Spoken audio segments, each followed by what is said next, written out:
मेरे ऊपर जो आसमान आप देख रहे हैं बड़ा नीला है। ऐसा आसमान भारत में कभी कभी दिखाई देता है, वो भी तब जब बहुत जोर की बारिश हो और सारा पोल्यूशन धुल जाए, तब वो दिखाई देता है। लेकिन यहाँ ये इस तरह का मौसम परमानेंट है। मेरी बात मैं आपको क्यों कह रहा हूं, मैं इसकी तारीफ नहीं कर रहा हूं कि भाई ये इन्होंने बहुत अच्छा किया। इन्होंने अच्छा किया अपने और अपने बच्चों के लिए, अपने स्टेट के लिए, अपनी कंट्री के लिए।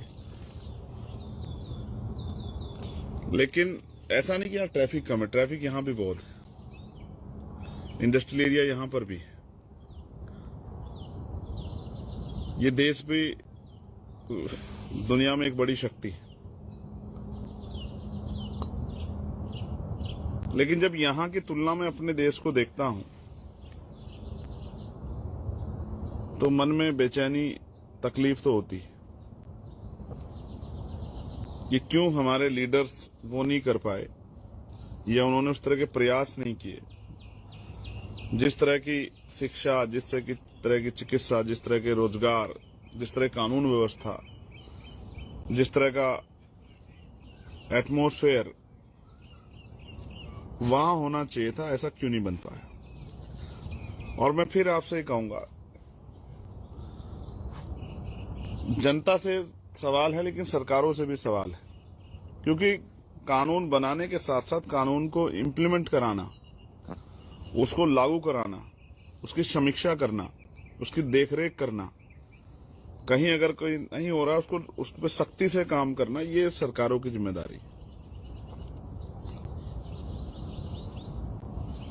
तो जितना मैंने समझा है, मैं बहुत जिम्मेदारी से कह सकता हूं कि जब तक हम अपने अंदर पहले हम खुद को नहीं बदलेंगे, तब तक हमारा गांव, हमारा कस्बा, हमारा शहर, हमारा जिला, हमारा प्रदेश, हमारा राष्ट्र नहीं बदलेगा, हमारा देश नहीं बदलेगा। पहले हमें खुद को बदलना होगा। पहले हमें एक जिम्मेदार नागरिक बनना होगा। अपनी जिम्मेदारियों को उठाना पड़ेगा। यहाँ कोई किसी को नहीं कह रहा है कि आप रॉन्ग साइड गाड़ी मत चलाओ। यहाँ कोई किसी को नहीं कह रहा आपकी यहाँ गाड़ी जो है, यहाँ पार्किंग नहीं, आप गाड़ी मत खड़ी करो। यहाँ कोई किसी को नहीं कह रहा है कि आप यहाँ कचरा मत डालो। यहाँ कोई किसी को नहीं कह रहा है कि आप यहाँ गंदगी मत करो, क्योंकि यहाँ का हर एक व्यक्ति, यहाँ जो एजुकेशन सिस्टम है उसको इतना मजबूत बनाया गया है कि बच्चे को जब वो छोटा है तभी उसको समझाया जा रहा है कि आपको किस तरह से जो है अपने जीवन को आगे बढ़ाना है। यहाँ free and fair election system है। ये इस देश की शक्ति है, free and fair election system. एक महीने चुनाव चलता है। आप जाके अपने पोलिंग स्टेशन पे भी वोट डाल सकते हैं एक दिन। लेकिन उसके साथ साथ आप जो है अपने पोस्ट ऑफिस पे, स्कूल में, वहां पे भी अपने वोट को जमा करा सकते हैं। और ईवीएम नहीं है, यहाँ बैलेट पेपर है। फॉर योर काइंड इन्फॉर्मेशन, ये बहुत आगे हमसे टेक्नोलॉजी में, लेकिन यहाँ बैलेट पेपर से चुनाव होता है। मैं जिस बात की चिंता कर रहा था, मैंने पहले दिन जब मैं आया, मैंने प्रार्थना की महापुरुषों से, कुदरत से, प्रकृति से, कि ऐसा कोई सिचुएशन वहां ना बने कि मुझे यहाँ का प्रोग्राम कैंसिल करके जाना पड़े। क्योंकि वास्तविकता में अगर वहां को इस तरह के हालात बनेंगे जैसे कपसाड़ का घटना हुई थी, तो शायद मैं यहाँ के सारे कामों को ड्रॉप कर दूंगा, प्रोग्राम को ड्रॉप कर दूंगा। मैंने इन लोगों को पहले ही बताया इस बात को कि भाई मैं छोड़ दूंगा।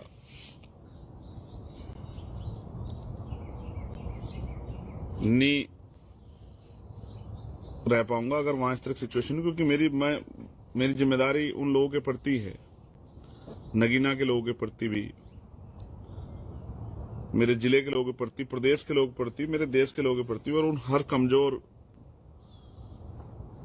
शोषित, वंचित बहुजन समाज के हर उस व्यक्ति के लिए, संविधान को मानने वाले हर उस व्यक्ति के लिए जिन्होंने हमें शक्ति दी है, ताकत दी है, जिनकी वजह से मैं यहां तक पहुंचा हूं। और तमाम हमारे महापुरुष जिनकी शिक्षाओं ने हमें हिम्मत दी है। अगर आवश्यकता पड़ेगी तो मैं तत्काल यहां से जा सकता हूं। ये बात मैंने इनको पहले बताई है प्रोग्राम में, मुझे एज ए चीफ गेस्ट बुलाने से पहले। लेकिन मैं आपको भी ये कह रहा हूं, मैंने पिछले 4-5-6 दिनों में देखा बाबा साहब की मूर्तियों को एक तरफ पूरे देश में बाबा साहब की का जो है कि शोभा यात्रा जयंती पे और बाबा साहब के लिए मजबूत कार्यक्रम हुए हैं उनके सम्मान में, और तमाम सरकारों ने अक्रॉस द पार्टी लाइन, तमाम पार्टियों ने बाबा साहब की जयंती कार्यक्रम किए हैं। लेकिन पिछले 8-10 दिन में बहुत सारे बाबा साहब के स्टैचू को तोड़ा गया, और क्योंकि हमारे लोग भावनात्मक रूप से बाबा साहब से इतना प्यार करते हैं, माँ बाप से भी ज्यादा, कि वो प्रोटेस्ट कर रहे हैं।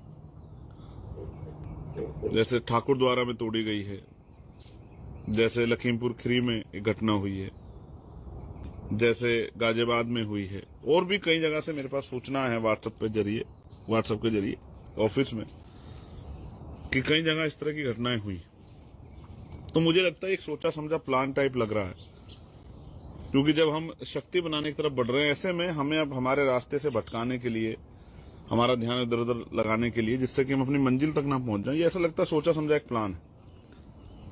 मैं अपने नौजवान नेताओं से कहूंगा, समझदार नेताओं से, कि समझदारी दिखानी है, बहुत जल्दबाजी नहीं करनी है, बहुत जल्दबाजी नहीं करनी। चीजों को समझना है कि कोई कहीं को ट्रैप तो नहीं है। यहाँ सुबह सुबह मुझे लगा, जिस तरह की सूचनाएं, क्योंकि आपके यहाँ रात होने वाली है और यहाँ सुबह हुई है, मैंने जिस तरह के मैसेज देखे उसके बाद मुझे लगा कि कहीं एक सोचा समझा प्लान ट्रैप तो नहीं हो रहा है हम लोगों की एनर्जी को गलत जगह लगाने का, और हमारे साथियों को जो संघर्ष कर रहे हैं सत्ता बनाने के लिए, शक्ति बनाने के लिए, उनको मुसीबत में डालने का कोई ट्रैप तो नहीं। जिस तरह मैं सोच सकता हूं, मैं उस आधार पर मेरा निर्णय निकला है कि एक, मुझे लगता है एक प्लान है, और हमें खबरदार होना पड़ेगा, समझदार होना पड़ेगा, और नजर रखनी पड़ेगी कि प्लान में कौन कौन शामिल है और ये प्लान क्यों किया जा रहा है।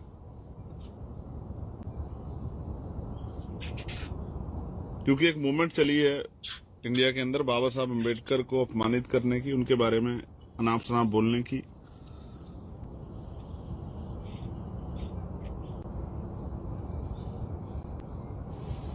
ये एक मूवमेंट जो है चली है, और इस बात को हम लोग समझ रहे हैं। इसलिए मैं आपसे आग्रह करूंगा, जल्दबाजी ना करें, चीजों को जांचें समझें, अपने सीनियर लोगों से बात करें, और पुलिस को समय दें कार्रवाई करने का। किसी भी कीमत पे कानून को अपने हाथ में नहीं लेना, ये मेरा आपसे आग्रह है। अभी मैं भी वहां पर नहीं हूं, तत्कालिक मुझे पहुंचने में 24, 28, 30 घंटे लग सकते हैं, लगभग 1.5 दिन का समय, अगर मैं तत्कालिक पे चलूंगा तो। लेकिन मैं आपसे आग्रह करूंगा कि ये इस तरह का की चीजों में फंस के आप अपने आप को मुसीबत में ना डालें, समझदारी दिखाएं। अपने जिले के, प्रदेश के सीनियर नेता, राष्ट्रीय स्तर के जो हमारी पार्टी के संगठन के नेता, उनसे बात करें अगर कहीं कोई ऐसी घटना हो जाए। और ये क्योंकि ये इंस्टाग्राम, बहुत लोगों, गांव-गांव तक लोग इससे जुड़े हुए हैं, तो मुझे लगता है ये बात दूर तक जाएगी।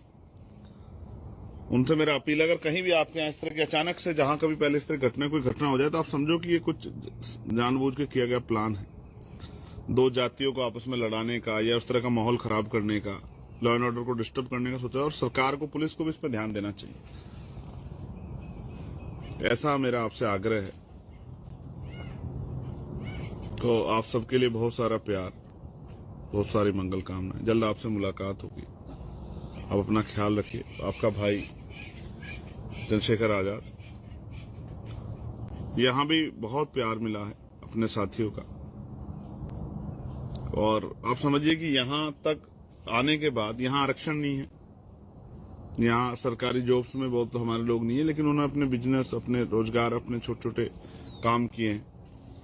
और वो इस बात का उदाहरण है कि हमें काबिलियत में कमी नहीं है, लेकिन भारत में अवसर की समता नहीं है।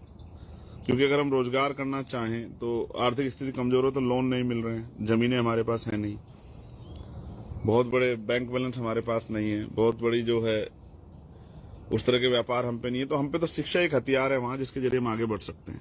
और इसलिए हमारे लोगों का बहुत ज्यादा ध्यान सरकारी नौकरियों पर रहता है, प्राइवेट सेक्टर से तो हम बहुत दूर हैं। लेकिन यहाँ हमारे लोगों ने अपने होटल्स बनाए, अपने बिजनेस करने, अपनी कंपनियां खोली हैं और तमाम तरह के अपने जो हैं कंस्ट्रक्शन के कामों में हमारे लोगों ने हाथ आजमाए। एक बात और है, हमारे साथी हैं जगन साहब, उनकी बिटिया की शादी है और पिछली बार जब शादी थी तो मेरी वजह से उन्होंने डेट आगे की थी। आज भी उनके यहाँ शादी है लेकिन मैं उनसे दूर हूँ और जगन भाई जब इसको सुनेंगे तो मैं उनको बता दूं। हालांकि मैं शादियों में नहीं जाता मगर मेरे बहुत अच्छे साथी, मैं बहुत जल्द जब आऊंगा तो बेटी के घर ही जाऊंगा आपके साथ मिलने के लिए। मैं आपको बहुत कम कोशिश करता हूं कि मैं कोई वादा कर लूं तो कमजोर पड़ जाए, लेकिन सिचुएशन इस तरह की है, कभी कभी हो जाता है। तो आप सबके लिए मंगल कामनाएं। जय भीम, जय भारत, जय संविधान, जय मंडल, जय जोहार, जय लोकतंत्र, जय विज्ञान, जय जवान, जय किसान। मैं आपका भाई चंद्रशेखर, आप सबके लिए मंगल कामना। और प्रकृति से प्रार्थना, कुदरत से, सतगुरु महापुरुषों से कि अभी कुछ दिन जितने यहाँ मेरे यहाँ प्रोग्राम है मेरे, इस तरह की स्थिति ना बने कि मेरा मन यहाँ ना लगे और मुझे उधर की तरफ दौड़ना पड़े, क्योंकि मैं अपने लोगों पे जुल्म नहीं देख सकता हूँ, उनको मुसीबत में नहीं देख सकता हूँ। अपना ख्याल रखिए, जल्द आपसे मुलाकात होगी और खाली मत बैठिए, काम जारी रखिए। बहुत बड़ी लड़ाई है, बहुत जिम्मेदारी है आप सब लोग कंधों पे और हमें मिलके उस लड़ाई को लड़ना है, महापुरुषों कारवा को मंजिल तक पहुंचाना है। और खूब ज्ञान हासिल कीजिए, जो लोग पढ़ रहे हैं अपनी पढ़ाई को मजबूती से पढ़ाई करें, जो अपना रोजगार कर रहे हैं वो सम्मानित तरीके से रोजगार करें और कुरीतियों को, बुराइयों को, नशे और तमाम तरह की चीजों को छोड़े, ये भी बहुत जरूरी है। ये बड़े इधर इन्होंने मेहनत करके बड़ा अपने आप को स्ट्रांग किया है, बड़ी बड़ी गाड़ियां, करोड़ों रुपए की गाड़ियां ये बेचारे इन्होंने खरीदी हैं। मैं इनको देखता हूं तो गौरवान्वित महसूस करता हूं, इनके बड़े बड़े घर देखता हूं तो मेरे मन में बड़ा गर्व आता है। लेकिन मैं तो ये स्थिति भारत में भी गरीब कमजोर समाज के लिए देखना चाहता हूं और वो पॉलिसी बना के हो सकती है, उसके लिए राजनीतिक शक्ति बनानी पड़ेगी और राजनीतिक शक्ति आपकी उंगलियों में है, जो बाबा साहब अम्बेडकर आपको देख गए। तो वहां काम करने वाले मैं अपने नौजवान साथियों से भी कहता हूं कि एक अवसर बने, इसके लिए आप लोगों को ज्यादा मेहनत करनी है। आप लोग भी संघर्ष करो, घर घर जाके मेरी बात को पहुंचाओ। और मैंने जब अपने यहाँ जो हम कॉमन एजुकेशन पॉलिसी, समान शिक्षा की बात कर रहे हैं और वो जो मैंने आपको कहा कि सबके बच्चे सरकारी स्कूल में पढ़ेंगे, जब मैंने बात यहाँ बताई तो ये लोग बड़े खुश हुए। तो उन्होंने मुझसे चर्चाएं की कि भाई हमारे समय में भी बहुत महंगी थी शिक्षा, यहाँ आने के लिए पढ़ने के लिए बहुत मुसीबतें झेलनी पड़ी, कर्ज लेने पड़े, उनको उतारने में समय लगा। तो अगर ऐसा कुछ होगा तो बहुत अच्छा होगा हमारे आने वाली पीढ़ियों के लिए, तमाम जाति धर्मों के गरीब बच्चों के लिए जो परिवार सशक्त नहीं है। ये बड़े खुश हुए इस बात को जान के और मैं भी आपको विश्वास दिलाता हूं कि हम लोग इसको करेंगे। हमारा पहला फोकस एजुकेशन पे होगा, हेल्थ पॉलिसी पे होगा और लॉ एंड ऑर्डर पे होगा। कानून व्यवस्था को हम लोग इतना सुदृढ़ करेंगे कि किसी को असुरक्षा की भावना नहीं रहेगी कि उसकी हत्या हो सकती है या किसी बहन बेटी का अपमान हो सकता है या उनको नुकसान हो सकता है। ये तीन चार काम हमारी प्रायोरिटी है। पहला शिक्षा, दूसरा चिकित्सा, तीसरा रोजगार और चौथा कानून व्यवस्था। ये हमारी प्रायोरिटी है। ये चार काम तो स्ट्रांगली करेंगे और मैं तो तमाम जाति धर्मों के लोगों के घर घर तक जाऊंगा। अब जब जून में यात्रा शुरू होगी उनसे भी कहूंगा कि एक मौका दें आप इस प्रदेश को बदलने के लिए, जो प्रदेश कई अलग अलग नामों से जाना जाता है। आजकल बुलडोजर बाबा के नाम से जाना जाता है, न्याय व्यवस्था के नाम से नहीं जाना जाता, तरक्की के नाम से, विकास के नाम से नहीं जाना जाता। और उनका विकास भी चंद गलियों तक, चंद मोहल्लों तक, बड़े शहरों तक सीमित है। गांव में भी गरिमाई जीवन नहीं आया है। मेरे लोग जो हैं गरीब, तमाम जाति धर्मों के लोग, वो इंतजार में है कि कभी उनके जीवन में भी सवेरा आए। मैं जब उनके घरों में जाता हूं, उनके हालात देखता हूं तो सोचता हूं कि दो अलग अलग तरह के देश है। एक तरफ है जहां अमीर लोग रहते हैं और एक तरफ जहां गरीब लोग रहते हैं। और गरीब लोग बेचारे रह ही रहे, उनको कभी कभी लगता है पैदा ही क्यों हो गए। बाबा साहब ने कहा था जीवन लंबा नहीं महान होना चाहिए। ये जितने जीवन के दिन हैं उनको लगाना है महापुरुषों के काम में, उनके विचार, उनके विजन, उनके अधूरे कारवा को पूरा करने में। आपने मुझे सुना, इसके लिए आभार। अब मैं आपका धन्यवाद करता हूं और यहाँ रहने वाले सभी भारतीयों को मैं उनसे आग्रह जरूर करूंगा, जब वो लौटा करें इंडिया तो अपने गाँव में जरूर जाया करें, अपने पुराने साथियों के बीच में जरूर बैठा करें, उनको गाइड किया करें कि किस तरह से आपने कामयाबी हासिल की। शायद आपकी प्रेरणा से कुछ लोग जो हैं